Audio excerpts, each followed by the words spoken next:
Hey, everybody, and welcome to another Playful Humans podcast. I'm your host, Mike Montague, and my guest this week is a creative midwife and mindset mentor, Vivian Carrasco. Welcome, Vivian. We are going to play with her and find out how she plays for a living. If you would like more information on Vivian, go to viviancarrasco.com. We'll put the links right below wherever you are watching or listening to this. And if you'd like more information on Playful Humans, go to playfulhumans.com, where you can join our clubhouse community or take a playfulness quiz and see how playful you are and what type of playful personality you are. Again, that's playfulhumans.com. Here we go.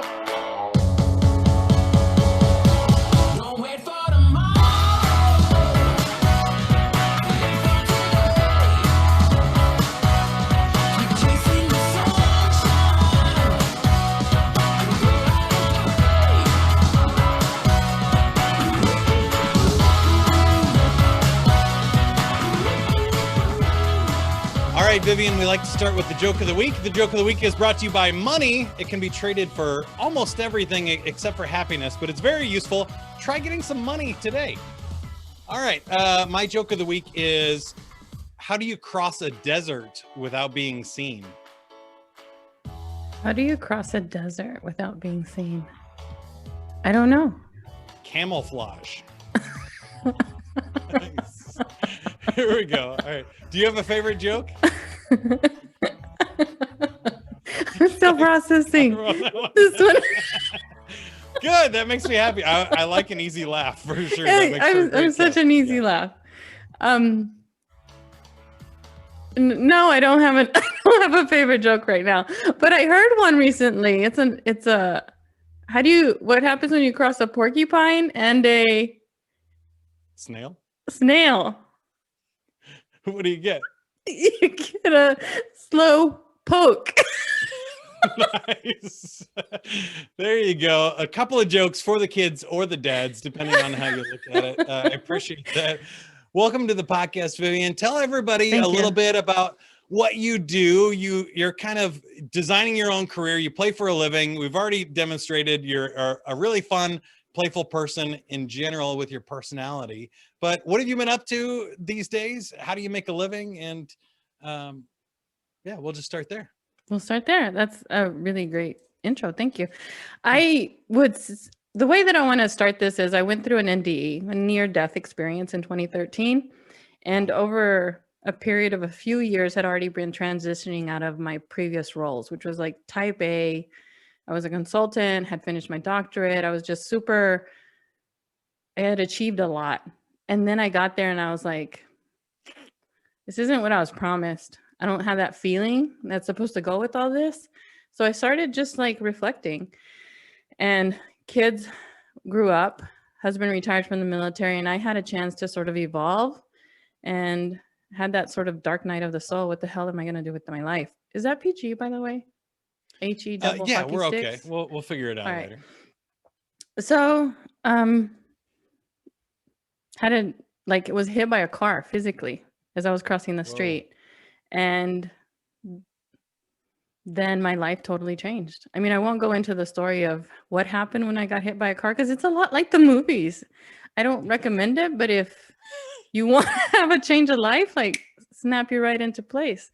And after that, I just lost a lot of fear, a lot of things that I think had been holding me back, and moved into working with women who had gone through the same thing I did, like identity shift. I don't believe in our culture. We've been taught to lose identities and move into new ones. So transformation, that idea of moving through this liminal space, what the heck do I do next? How do I do it? These are questions that we didn't grow up learning how to address, because it was like, raise your hand when you have the right answer, not kind of play and figure it out. Well, you hit on about 7 things I want to talk about. That's exactly what this podcast is about. I think a lot of us figure this out somewhere. It's that midlife crisis, right? It's a cliche that you go, oh, wait, everybody told me to follow this path, follow these dots, and I'll be happy. And you're like, I did everything I was supposed to, and it doesn't feel like it's paying off like it should. Mm-hmm. So I totally relate to that, and I want to dig into that a little bit deeper. Also, what you said there about how to change, I think when we're kids, we're playful and we're developing our identity. We don't know who we are yet. So it's a lot easier to decide, okay, I don't want to be that person anymore. I want to be this person, and we can do that. But sometimes in adults, we find that harder. Our brain's not as malleable and easy to make new connections. And we've, made these grooves pretty deep for ourselves, but it is possible, and we change all the time. We just don't realize it. We're significantly different than we were 10 years ago, and we'll be significantly different than we are now. If we're lucky. 10 years from now. If we're lucky and we continue to grow and we make it another 10 years. But we don't see that, right? I think it's a really weird part of growing up, at least as I get older. I think about, I don't even really remember what it was like to be 30 or to be 20 anymore, that I've forgotten that part of it. And especially when I try and play sports or something. I mean, I used to be able to run across the basketball court once without, losing my breath and wanting to throw up. What happened? I don't remember what that feels like anymore. To have Where'd that person go? Yeah. Can I get some of that? But I mean, they are big changes. So I guess, did it happen in that instant? Was it the car wreck? Was there you mentioned you were already going through down a that road. transformation. So that was kind of just the catalyst that pushed you over the edge. And what changed? What do you do now that's different? Well, the biggest thing that I realized is that you have to verb through your nouns. Like, you don't just go from being a mother to a mother of grown men. You've got to take those small actions every day to do it. I wanted to just wake up one day and say, okay, now I am a blank, whatever that is, a runner. I'm still working on that one. That sort of thing. And so if I was serious about being a runner, then I'd lace up my shoes and I'd get outside and I'd run, or I'd run on the treadmill. So you verb through your nouns. That's the biggest lesson that I've learned from my own experience and from working with other women. And the second one, and I think this is the one that really aligns with your audience and what your message is that I figured out that I was going in the wrong direction. And the direction that I was focused on when I was in this dark night of the soul period was moving away from what I was afraid of. I didn't want to let go of my military community, my identity as a military spouse, my identity as a mother, because my guys were big, they're like grown men. Like, I had to let that go. So I was really focused on what I didn't want, instead of really moving in the direction of what brought me joy, what was fun, what lit me up, what made me alive. And that's the biggest thing that I would say anyone moving through a transformation can kind of start to focus on, instead of, I don't want this, I don't want that. Because it's easy for us to remember all those things, right? Like, we have a list always of what we don't want. But have we focused on what it is we do want? And what feels like fun? It's a great point. And I love what you said about the doing, because that's always my advice for young people, especially when I've done interesting things in my career, like being on the radio or something. And people are like, well, how do you do that? And I go, well, you get behind a microphone, you turn it on, and then you just don't stop. You keep doing it. So, I started basically for myself, or bars and clubs with 2 people in them. And then eventually they get more people. And then if you get to keep going and you keep doing it, and you just, find enough success or enough happiness in it that you get to keep doing it, then eventually you are those person. You are a runner, you are a radio DJ, you are whatever you were hoping to be, if you just don't stop. And that's kind of an interesting magical part. But both of us are such fans of Seth Godin. I love that book, What to Do When It's Your Turn. And he talks about waiting for people to pick you. Nobody's going to high school or colleges like, who's going to be the next radio DJ? Let me find someone around here with a fun personality that I can put on the radio. They don't do that. They're waiting for people that are already there. My example there is the Super Bowl, right? At the Super Bowl halftime show, they don't pick somebody to make a star. They want to hire a star to do the halftime show that has a bigger audience than the Super Bowl, because they want to bring fans in to watch the show, right? So they're not trying to break new talent at the Super Bowl. They're trying to hire somebody who's already good. And that's what everybody, every job, every position, every role is. They want somebody who's already doing it, not somebody that wants to do it, right? To go out and do it, show up in public. Right. That's awesome. So tell me about your career now. What are you doing? What does give you joy, and how have you found in executing that and living it? Well, when I finished a doctorate in 2009, and that was part of my then idea of what I wanted to be when I grew up, which was a college professor. And my personality didn't quite fit into that culture. I don't know why. Hmm. Tenure just wasn't for me. But now I am my own professor in an online community that I call Within University. And I travel in seasonal like adventures with other women where we unfold whatever this next evolution is of ourselves. And we do that together in community, because that was the thing that when I was moving through my shifts, my changes, my unknown space, I didn't have anyone else to do it with. And it felt really lonely. And so it brings me a lot of pleasure to work with women in that way, both in a group setting and a few one-to-one clients every once in a while. That's awesome. So I'm sure it's changed a little bit, but those group adventures look super fun to me. And as a guy, I'm like super jealous, because I feel like those same things don't. Um, it's like the toxic masculinity. The things for men are like Iron Mans and stuff. You're like, well, that doesn't sound any fun. Like, I want to go, whatever, like do peyote in the woods with a bunch of females and talk about our feelings. That sounds more fun Have a than few killing people I'll tell myself, you like about. climbing Mount Kilimanjaro or something. Yeah, Uh, yeah. so tell me about those adventures. What do you do? What does that look like?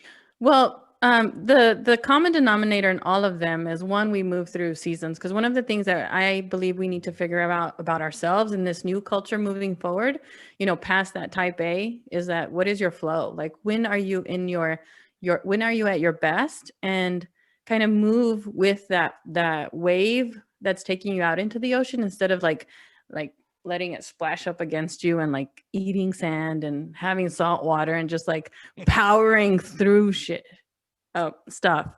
So, just like figure out your flow. So we do it seasonally. And we like once a spring, summer, fall, and the a second common denominator is that we do it daily, because one of the things that really sticks with me is that as a human being, we haven't changed from when we were kids. When we were kids, we learned something by doing it over and over and over and over again. And so learning through repetition, daily practice, that's the kind of accountability that a group can provide. And also a mirror, like, this is what I had struggled with, and that sort of thing. So it's always like there is and I like to say, because it's continuous journeys, that we're more like laundry versus dinner. Like, we're never done as a human being. You can't say like, I got it. You're just going to like keep at it. So. Well, I love that. That's totally my philosophy too, because I feel like we want to check the box. We want to be like, okay, I'm successful, or now I'm happy, or we talk about life balance and you're like, oh, everything's balanced. I'm good. Nobody move. Like, I got it. I nailed it.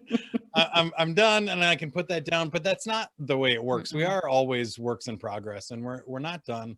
Life is an infinite game, and I think even our businesses and stuff are infinite games that we think about too much in finite numbers. We like to measure things and optimize them, and figure out how to complete tasks, because that's what we were all trained to do in school. But that's not really what it's all about. And even when you do, you don't get to enjoy the ride that way. You only get to enjoy it when it's done. And sometimes those things are never done, which means you never get to be happy.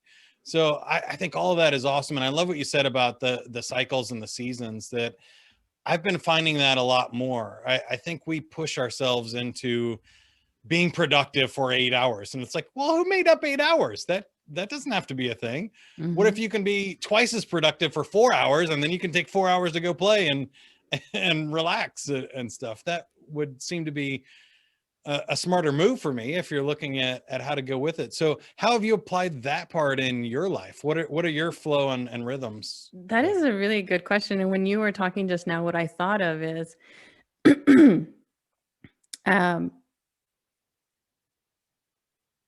I just lost it for a second, but COVID fog is what I call it. Yeah. But what I've learned to do, because there is that power through that, like, check it off mentality, I'm going to get all this work done, is instead you have to figure out how to incorporate the play into your process. So I know, and it's really hard to do, but once you figure it out, it's like easy as pie. When you're stuck on something, you sort of like leave it simmering and you go off to do that other thing. Once you've trained yourself to look away and let your mind do its thing, then you're following your flow, like how you're designed as a human being. The principles of my teaching are around 3 words: love, being, human. And that first part, the human part, is really having a distinct awareness of our design. And first of all, if you're tired, if you're hungry, if you need a hug, you're not going to be at your best. And so figuring out like those things that for you can take you away from that grind, can take you away from that, checking those boxes and going into that new way of being, focusing on the process, not the outcome. And the way that I describe that in my work is I used to have a site in front of me like an island, and I would just row towards that island, and nothing was getting between, not the weather, not the boat. Like there was nothing that was going to get between me and that island. And now the way that I live my life is I have a guiding star, which is symbolized by my top values. And I know that I'm moving towards that star. I could be taking loop backs. I can, take detours. My GPS is going to, reroute me, but I'm always moving forward to what matters most to me. And that is the distinct difference in my life, pre everything and the way that I live now. Well, I love that analogy, because you know that you're not ever going to get to the star and it's not going to be done. It continues that journey of just moving closer. I love that. And I love what you said about humans, because that's why I picked playful humans here as a thing. Is I think a lot of times we forget that we're just animals on this planet. We like to think that we're gods and we create this whole thing and we have any control over it. But we have the same urges. Some of those are playful. Some of those are not, that every other animal on the planet has. And sometimes we forget and we don't give ourselves permission just to be human, right? Exactly. I wanted to say amen, because amen translates into I believe. Like I totally believe that. I teach that. I love that. That's true in my book. What about specific examples? So how do you play? Where do you find fun for yourself? On 2 wheels. So I have, well, I guess skates are called 4 wheels. I really like nature is what rejuvenates me, whether I'm standing barefoot in the grass, I have the wind against me as I'm skating, as I'm longboarding. My guys, my husband and 2 adult sons are big mountain bikers. So taking a downhill Cool. with all the safety gear, of course, right, is just like, it's how I have fun. It's how I like get back into my own total sense of who I am and why I'm here in this world. Do you have a favorite biking story? I feel like was there a trail or an experience or something that's particularly memorable? It was so my husband is a great coach. He's a great coach, but sometimes when you've been married to someone for 30 years, it doesn't translate. Communication, yeah, it's a little It does. tough, yeah. It doesn't. And then on the bike, he's probably really like 4 feet in front of me, so he's giving me cues that are in the future, not in my current, right? And I'm a rule follower. If somebody gives me a set of instructions, I'm going to do it. And so he's coaching me ahead and he's like, take a left. I'm on a hill. Like there's no way for me to take a left. But because I'm hearing him say, take a left, I literally just take the bike off the hill. And like the like little, what handlebars, are those? Yeah, Handlebars are twisted. Like I've got like dirt on. It was crazy. I mean, after that, I was like, no more coaching. Let's just figure this out. That's one of them. But the best one, honestly, is one that relates to life. And it's, again, when I was first learning how to mountain bike, I would look at the obstacles. I would literally see a tree and then I would just look at it. And then by nature, my body and the bike would go towards it. And so off the bike, David said, you got to look through the obstacle. You got to go, your eyes have to look where you want to go. Again, that whole direction, right? Yeah. Not what you're scared of hitting. And once I was able to see ahead to where I needed to be, my bike did its thing. Like I was no longer sort of forcing it into that river, tree, edge.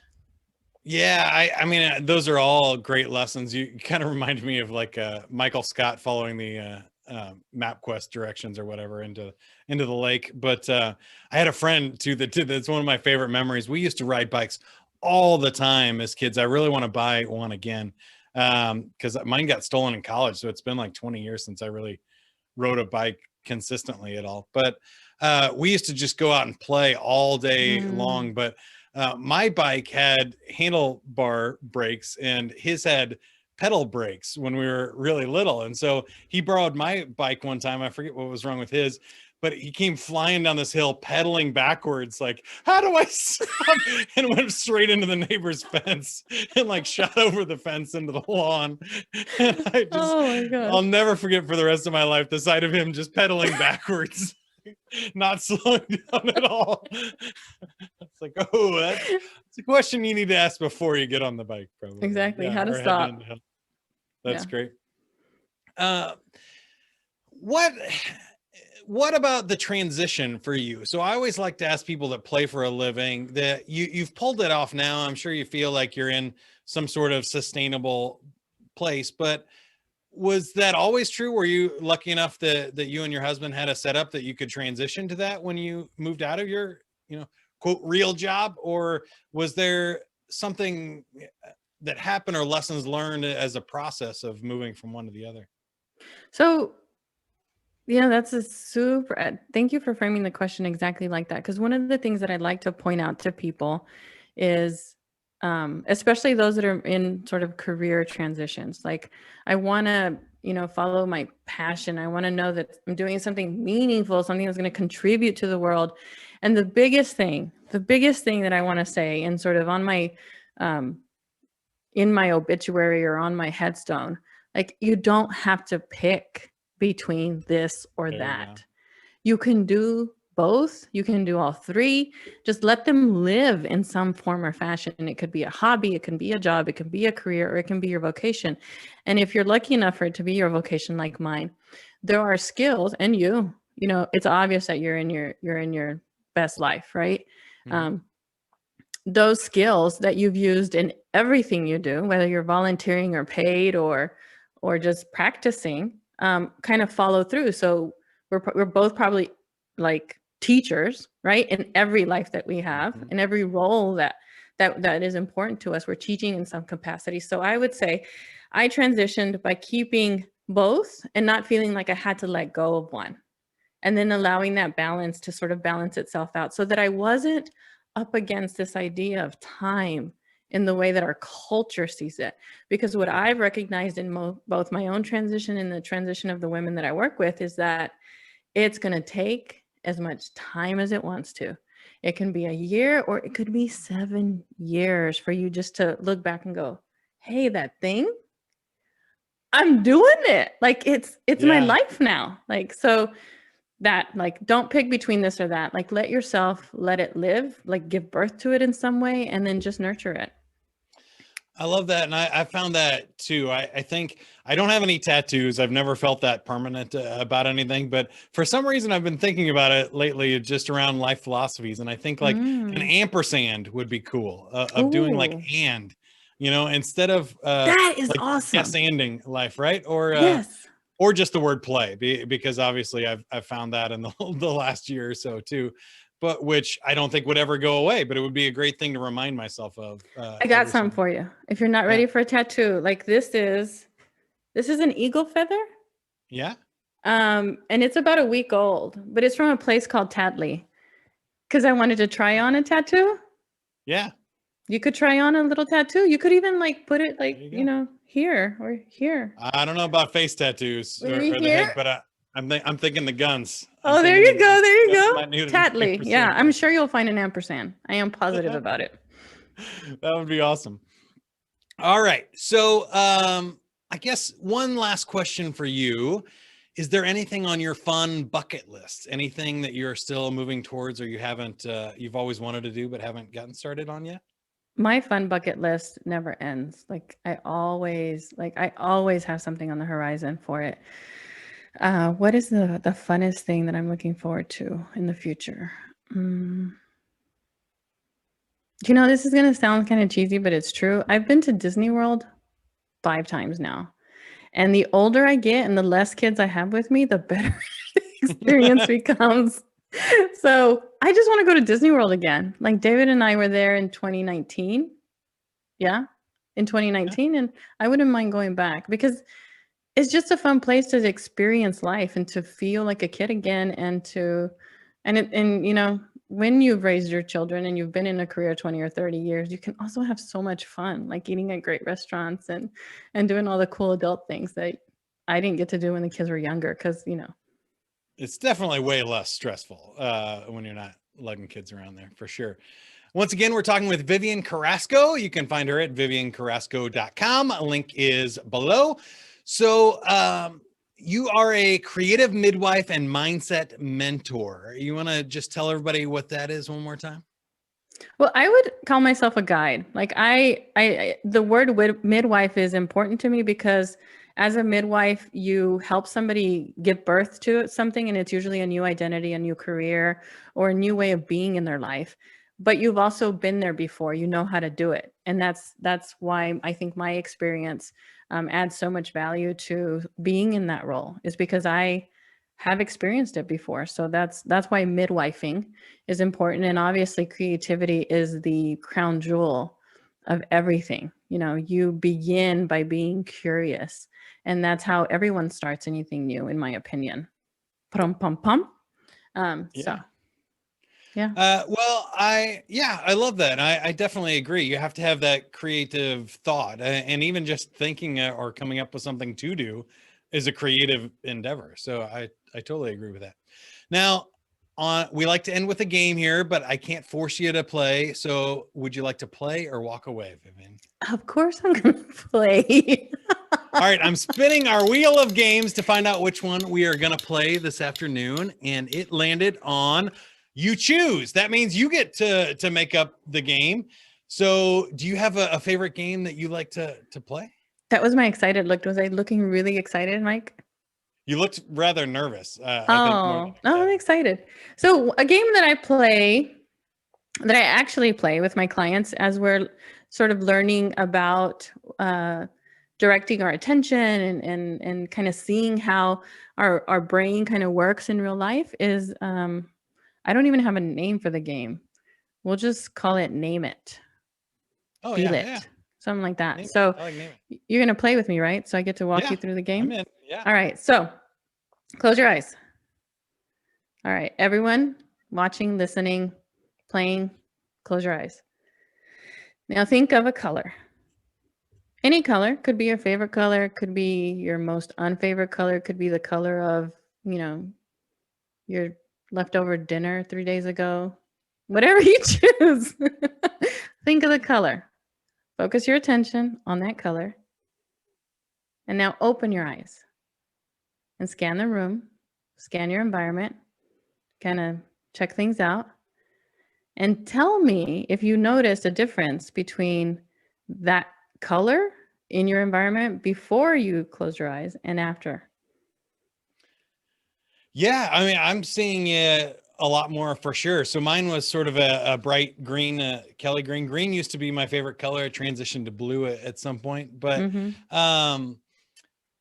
I want more green in my life. Greens go. It's healthy. It's life to me. So I am seeing that I have been surrounding myself with more green recently, because most of the objects I'm seeing are within the last 10, 12 months. So that's awesome. Nice. Yeah. I appreciate that. You're welcome. How about you? Do you have a favorite color?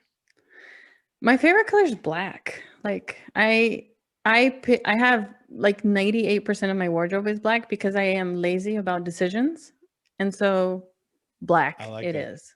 And it's not non-color, I guess. Socks and underwear, so I don't have to choose or try to match anything. So I like that too. You avoid decision fatigue. Yeah, no decisions. All right. That is awesome. Vivian, thank you for being on the show. Again, go to viviancarrasco.com. Check that out and everything that she has going on there on that site.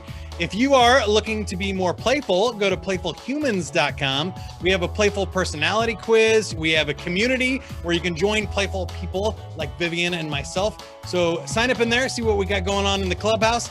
And don't forget to subscribe to this podcast on YouTube. You can click the button right now, or on iTunes, Spotify, Google Podcasts, anywhere you listen to podcasts, search for Playful Humans and subscribe. We appreciate it. Don't wait for tomorrow. Live for today.